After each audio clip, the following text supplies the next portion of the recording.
بسم الله الرحمن الرحيم. ألف لام ر. تلك آيات الكتاب المبين.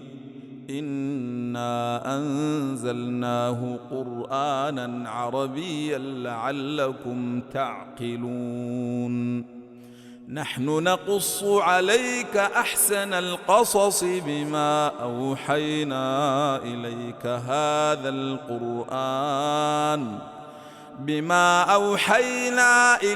هذا القرآن وإن كنت من قبله لمن الغافلين. إذ قال يوسف لأبيه يا أبت إني رأيت 11 كوكبا والشمس والقمر رأيتهم لي ساجدين. قال يا بني لا تقصص رؤياك على إخوتك فيكيدوا لك كيدا إن الشيطان للإنسان عدو مبين. وكذلك يجتبيك ربك ويعلمك من تأويل الأحاديث ويتم نعمته عليك وعلى آل يعقوب كما أتمها على أبويك من قبل إبراهيم وإسحاق إن ربك عليم حكيم. لقد كان في يوسف وإخوته آيات للسائلين إذ قالوا ليوسف وأخوه أحب إلى أبينا منا ونحن عصبة إن أبانا لفي ضلال مبين. اقتلوا يوسف أو اطرحوه أرضا يخل لكم وجه أبيكم وتكونوا من بعده قوما صالحين. قال قائل منهم لا تقتلوا يوسف وألقوه في غيابة الجب يلتقطه بعض السيارة إن كنتم فاعلين. قالوا يا أبانا ما لك لا تأمنا على يوسف وإنا له لناصحون. أرسله معنا غدا نرتع ونلعب وإنا له لحافظون. قال إني ليحزنني أن تذهبوا به وأخاف أن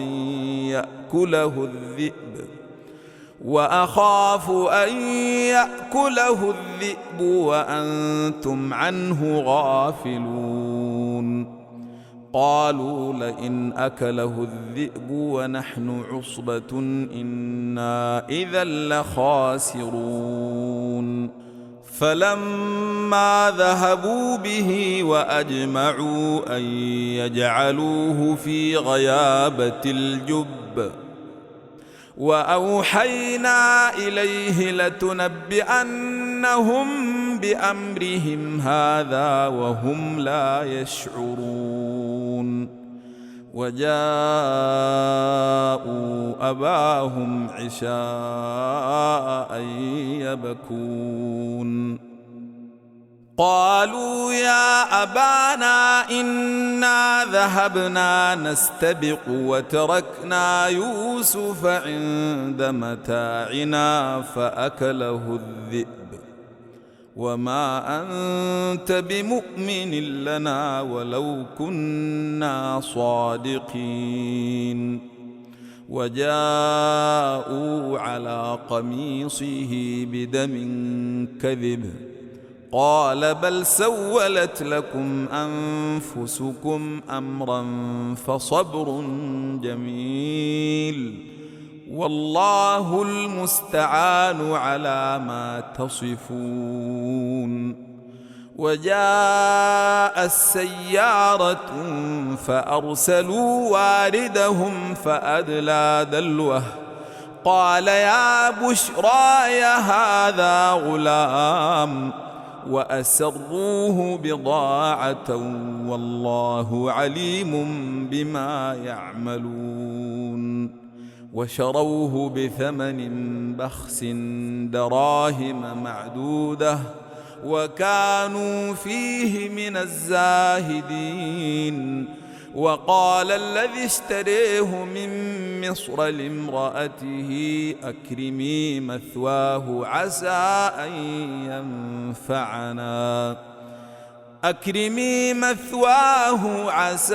أن ينفعنا أو نتخذه ولدا. وكذلك مكنا ليوسف في الأرض ولنعلمه من تأويل الأحاديث والله غالب على أمره ولكن أكثر الناس لا يعلمون. ولما بلغ أشده آتيناه حكما وعلما وكذلك نجزي المحسنين. وراودته التي هو في بيتها عن نفسه وغلقت الأبواب وقالت هيت لك قال معاذ الله إنه ربي أحسن مثواي إنه لا يفلح الظالمون. ولقد همت به وهم بها لولا أن رأى برهان ربه كذلك لنصرف عنه السوء والفحشاء إنه من عبادنا المخلصين. واستبق الباب وقدت قميصه من دبر وألف يا سيدها لدى الباب قالت ما جزاء من أراد بأهلك سوءا إلا أن يسجن أو عذاب أليم. قال هي راودتني عن نفسي. وشهد شاهد من أهلها إن كان قميصه قد من قبل فصدقت وهو من الكاذبين. وإن كان قميصه قد من دبر فكذبت وهو من الصادقين. فلما رأى قميصه قد من دبر قال إنه من كيدكن إن كيدكن عظيم. يوسف أعرض عن هذا واستغفري لذنبك إنك كنت من الخاطئين. وقال نسوة في المدينة امرأة العزيز تراود فتاها عن نفسه قد شغفها حبا إنا لنريها في ضلال مبين. فلما سمعت بمكرهن أرسلت إليهن وأعتدت لهن متكأ وآتت كل واحدة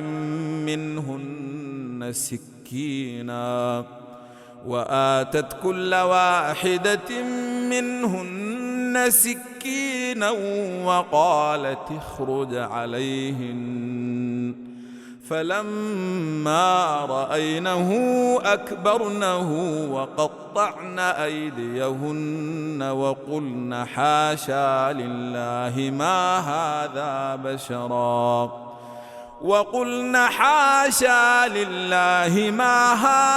بشرا إن هذا إلا ملك كريم. قالت فذلكن الذي لمتنني فيه ولقد راودته عن نفسه فاستعصم ولئن لم يفعل ما آمره ليسجنن وليكون من الصاغرين. قال رب السجن أحب إلي مما يدعونني إليه وإلا تصرف عني كيدهن أصب إليهن وأكن من الجاهلين. فاستجاب له ربه فصرف عنه كيدهن إنه هو السميع العليم. ثم بدا لهم من بعد ما رأوا الآيات ليسجننه حتى حين. ودخل معه السجن فتيان قال أحدهما إني أريني أعصر خمرا وقال الآخر إني أريني أحمل فوق رأسي خبزا تأكل الطير منه نبئنا بتأويله إنا نريك من المحسنين. قال لا يأتيكما طعام ترزقانه إلا نبأتكما بتأويله قبل أن يأتيكما ذلكما مما علمني ربي إني تركت ملة قوم لا يؤمنون بالله وهم بالآخرة هم كافرون. واتبعت ملة آبائي إبراهيم وإسحاق ويعقوب ما كان لنا أن نشرك بالله من شيء ذلك من فضل الله علينا وعلى الناس ولكن أكثر الناس لا يشكرون. يا صاحبي السجن أرباب متفرقون خير أم الله الواحد القهار. ما تعبدون من دونه إلا أسماء سميتموها أنتم وآباؤكم ما أنزل الله بها من سلطان إن الحكم إلا لله أمر ألا تعبدوا إلا إياه ذلك الدين القيم ولكن أكثر الناس لا يعلمون. يا صاحبي السجن أما أحدكما فيسقي ربه خمرا وأما الآخر فيصلب فتأكل الطير من رأسه قضي الأمر الذي فيه تستفتيان. وقال للذي ظن أنه ناج منهما اذكرني عند ربك فأنساه الشيطان ذكر ربه فلبث في السجن بضع سنين. وقال الملك إني أري 7 بقرات سمان يأكلهن 7 عجاف و7 سنبلات خضر وأخر يابسات يا أيها الملأ وافتوني في رؤياي إن كنتم للرؤيا تعبرون. قالوا أضغاث أحلام وما نحن بتأويل الأحلام بعالمين.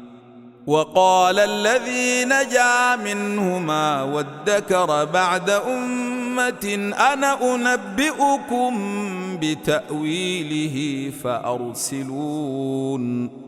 يوسف أيها الصديق أفتنا في 7 بقرات سمان يأكلهن 7 عجاف و7 سنبلات خضر وأخر يابسات لعلي أرجع إلى الناس لعلهم يعلمون. قال تزرعون 7 سنين دأبا فما حصدتم فذروه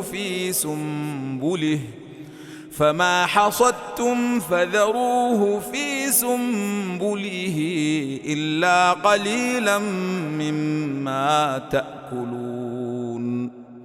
ثم يأتي من بعد ذلك 7 شداد يأكلن ما قدمتم لهن إلا قليلا مما تحصنون. ثم يأتي من بعد ذلك عام فيه يغاث الناس وفيه يعصرون. وقال الملك ائتوني به فلما جاءه الرسول قال ارجع إلى ربك فاسأله ما بال النسوة اللاتي قطعن أيديهن إن ربي بكيدهن عليم. قال ما خطبكن إذ راوتن يوسف عن نفسه قلن حاشا لله ما علمنا عليه من سوء. قالت امرأة العزيز الآن حصحص الحق أنا راودته عن نفسه وإنه لمن الصادقين. ذلك ليعلم أني لم أخنه بالغيب وأن الله لا يهدي كيد الخائنين. وما أبرئ نفسي إن النفس لأمارة بالسوء إلا ما رحم ربي إن ربي غفور رحيم. وقال الملك ائتوني به أستخلصه لنفسي فلما كلمه قال إنك اليوم لدينا مكين أمين. قال اجعلني على خزائن الأرض إني حفيظ عليم. وكذلك مكنا ليوسف في الأرض يتبوأ منها حيث يشاء نصيب برحمتنا من نشاء ولا نضيع أجر المحسنين. ولأجر الآخرة خير للذين آمنوا وكانوا يتقون. وجاء إخوة يوسف فدخلوا عليه فعرفهم وهم له منكرون. ولما جهزهم بجهازهم قال ائتوني بأخ لكم من أبيكم ألا ترون أني أوفي الكيل وأنا خير المنزلين. فإن لم تأتوني به فلا كيل لكم عندي ولا تقربون. قالوا سنراود عنه أباه وإنا لفاعلون. وقال لفتيته جعلوا بضاعتهم في رحالهم لعلهم يعرفونها إذا انقلبوا إلى أهلهم لعلهم يرجعون. فلما رجعوا إلى أبيهم قالوا يا أبانا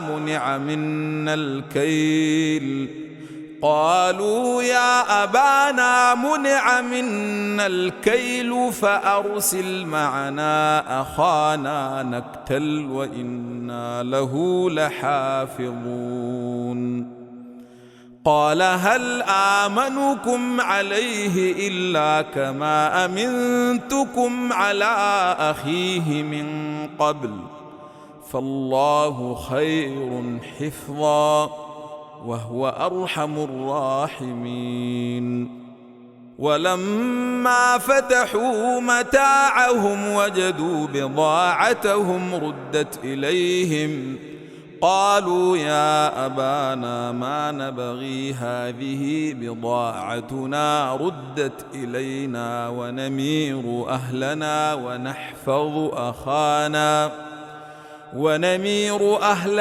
ونحفظ أخانا ونزداد كيل بعير ذلك كيل يسير.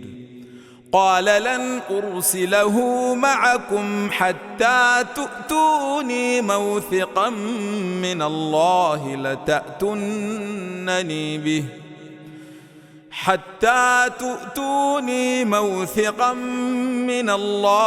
لتأتونني به إلا أن يحاط بكم. فلما آتوه موثقهم قال الله على ما نقول وكيل. وقال يا بني لا تدخلوا من باب واحد وادخلوا من أبواب متفرقة وما أغني عنكم من الله من شيء إن الحكم إلا لله عليه توكلت وعليه فليتوكل المتوكلون.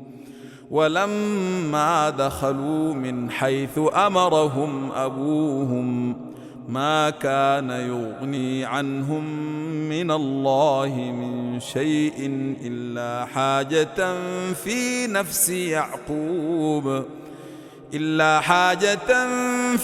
نفس يعقوب قضاها وإنه لذو علم لما علمناه ولكن أكثر الناس لا يعلمون. ولما دخلوا على يوسف آوى إليه أخاه قال إني أنا أخوك فلا تبتئس بما كانوا يعملون. فلما جهزهم بجهازهم جعل السقاية في رحل أخيه ثم أذن مؤذن أيتها العير إنكم لسارقون. قالوا وأقبلوا عليهم ماذا تفقدون قالوا نفقد صواع الملك ولمن جاء به حمل بعير وأنا به زعيم. قالوا تالله لقد علمتم ما جئنا لنفسد في الأرض وما كنا سارقين. قالوا فما جزاؤه إن كنتم كاذبين. قالوا جزاؤه من وجد في رحله فهو جزاؤه كذلك نجزي الظالمين. فبدأ بأوعيتهم قبل وعاء أخيه ثم استخرجها من وعاء أخيه كذلك كدنا ليوسف ما كان ليأخذ أخاه في دين الملك إلا أن يشاء الله نرفع درجات من نشاء وفوق كل ذي علم عليم. قالوا إن يسرق فقد سرق أخ له من قبل فأسرها يوسف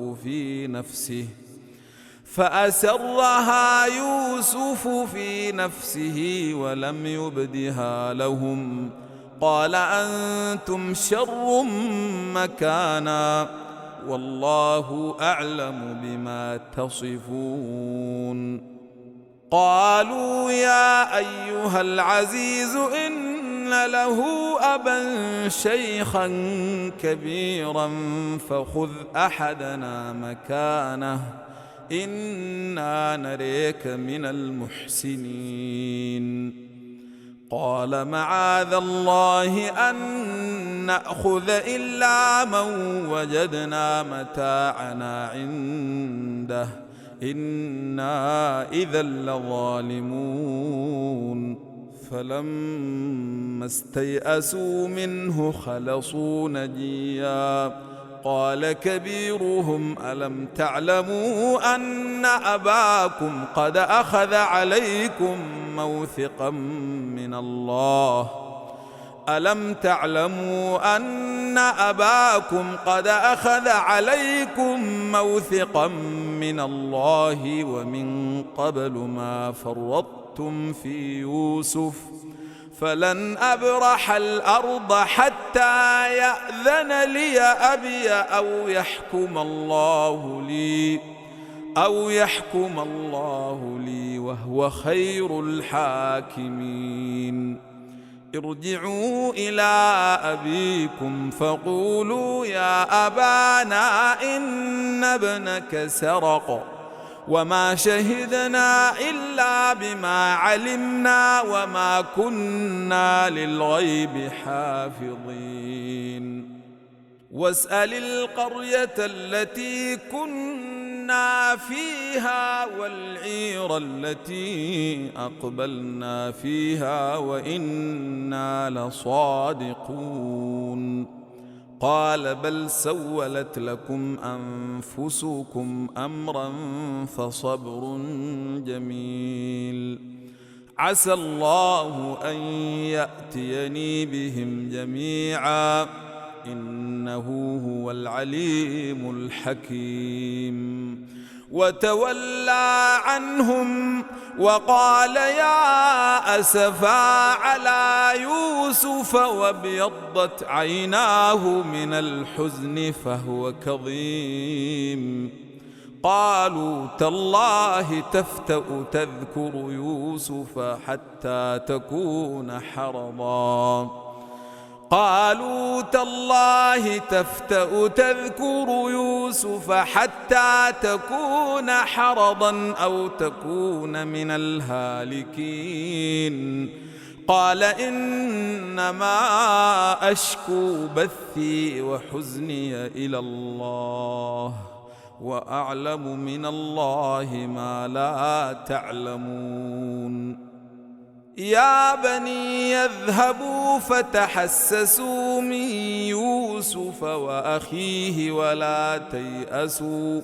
ولا تيأسوا من روح الله إنه لا ييأس من روح الله إلا القوم الكافرون. فلما دخلوا عليه قالوا يا أيها العزيز مسنا وأهلنا الضر وجئنا ببضاعة مزجاة فأوف لنا الكيل وتصدق علينا إن الله يجزي المتصدقين. قال هل علمتم ما فعلتم بيوسف وأخيه إذ أنتم جاهلون؟ قالوا أئنك لأنت يوسف؟ قال أنا يوسف وهذا أخي قد من الله علينا إنه من يتق ويصبر فإن الله لا يضيع أجر المحسنين. قالوا تالله لقد آثرك الله علينا وإن كنا لخاطئين. قال لا تثريب عليكم اليوم يغفر الله لكم وهو أرحم الراحمين. اذهبوا بقميصي هذا فألقوه على وجه أبي يأت بصيرا وأتوني بأهلكم أجمعين. ولما فصلت العير قال أبوهم إني لأجد ريح يوسف لولا أن تفندون. قالوا تالله إنك لفي ضلالك القديم. فلما أن جاء البشير ألقاه على وجهه فارتد بصيرا قال ألم أقل لكم إني أعلم من الله ما لا تعلمون؟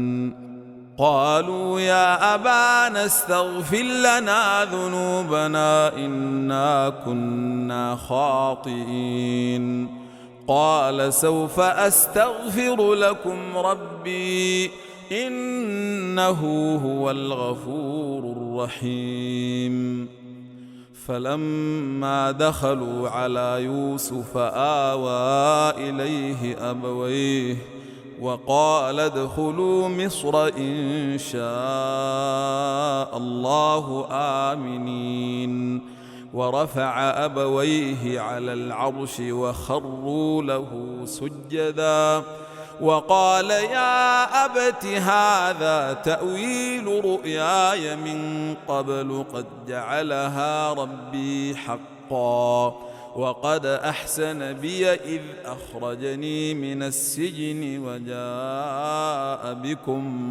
وجاء بكم من البدو من بعد أن نزغ الشيطان بيني وبين إخوتي إن ربي لطيف لما يشاء إنه هو العليم الحكيم. رب قد آتيتني من الملك وعلمتني من تأويل الأحاديث فاطر السماوات والأرض أنت ولي في الدنيا والآخرة توفني مسلما وألحقني بالصالحين. ذلك من أنباء الغيب نوحيه إليك وما كنت لديهم إذ أجمعوا أمرهم وهم يمكرون. وما أكثر الناس ولو حرصت بمؤمنين وما تسألهم عليه من أجر إن هو إلا ذكر للعالمين. وكأي من آية في السماوات والأرض يمرون عليها وهم عنها معرضون وما يؤمن أكثرهم بالله إلا وهم مشركون. أفأمنوا أن تأتيهم غاشية من عذاب الله أو تأتيهم الساعة بغتة وهم لا يشعرون قل هذه سبيلي